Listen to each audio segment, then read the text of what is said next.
আসসালামু আলাইকুম প্রিয় শিক্ষার্থীরা, আশা করি সকলেই ভালো আছো। আমার অনলাইন ভিত্তিক ক্লাসের ধারাবাহিকতায় তোমাদেরকে আরও একবার স্বাগতম। আজকে আমি তোমাদের মাঝে হিসাব বিজ্ঞানের বেসিক বিষয়, সেটা হচ্ছে হিসাবের পরিচিতি নিয়ে আলোচনা করব। আজকে যে বিষয়টা নিয়ে আলোচনা করব সেটা খুবই গুরুত্বপূর্ণ একটা বিষয়। হিসাব বিজ্ঞানে অনেক বাচ্চারা এটাতে ভুল করে, ছেলেমেয়েরা এই জিনিসটাতে অনেক ভুল করে, অনেক ভুল করে। খেয়াল করে দেখো, আমরা যে বিষয়টা নিয়ে আলোচনা করব সেটা হচ্ছে ক্রয় হিসাব। ক্রয় হিসাব এর ইংরেজি প্রতিশব্দ হচ্ছে পার্সেস। এখন ক্রয় হিসাব হচ্ছে প্রতিষ্ঠানের ব্যয়, নিয়মিত খরচ। একটা প্রতিষ্ঠানে পণ্য ক্রয় এটা একটা নিয়মিত খরচ, এটা এই কারণে ব্যয় হিসাবের অন্তর্ভুক্ত। এখন ব্যাপারটা হচ্ছে ক্রয় কাকে বলা হবে, মনে রাখবে, একটা খুব ভালো করে বোঝার চেষ্টা করবে।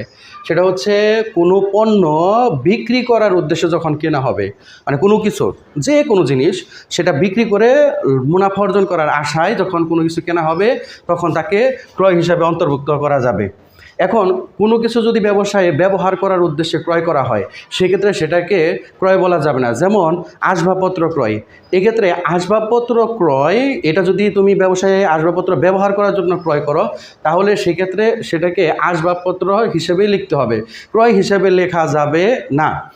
এরপরে হচ্ছে আবার সেই আসবাবপত্র, মানে আসবাবপত্র বলতে কি, চেয়ার টেবিল বেঞ্চ, এগুলোই তো। হ্যাঁ, এখন চেয়ার টেবিল বেঞ্চ, সোফা, খাট, ড্রেসিং টেবিল, আলমারি, এই জিনিসগুলোকে আসবাবপত্র বলা হয়। এগুলো যে দোকানে বিক্রি করে, তাদের প্রোডাক্ট কি, তাদের প্রোডাক্ট এইগুলাই। হ্যাঁ, ওই প্রতিষ্ঠান যদি এগুলো কিনে, তাহলে কিন্তু অবশ্যই ক্রয় হিসাবে লিখবে, কারণ তাদের এই আসবাবপত্র কেনার উদ্দেশ্য হচ্ছে তারা বিক্রি করে দিবে, এখান থেকে মুনাফা অর্জন করবে। তার মানে এগুলো তাদের প্রোডাক্ট।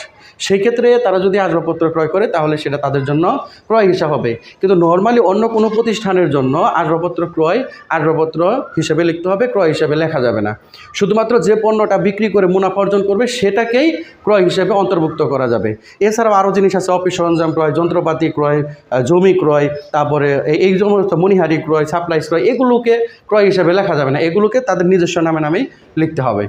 আশা করি তোমরা ক্রয় হিসাব বুঝতে পেরেছ। পরবর্তী ভিডিও দেখার আমন্ত্রণ জানিয়ে আজকের মতো এখানে শেষ করছি। আল্লাহ হাফেজ।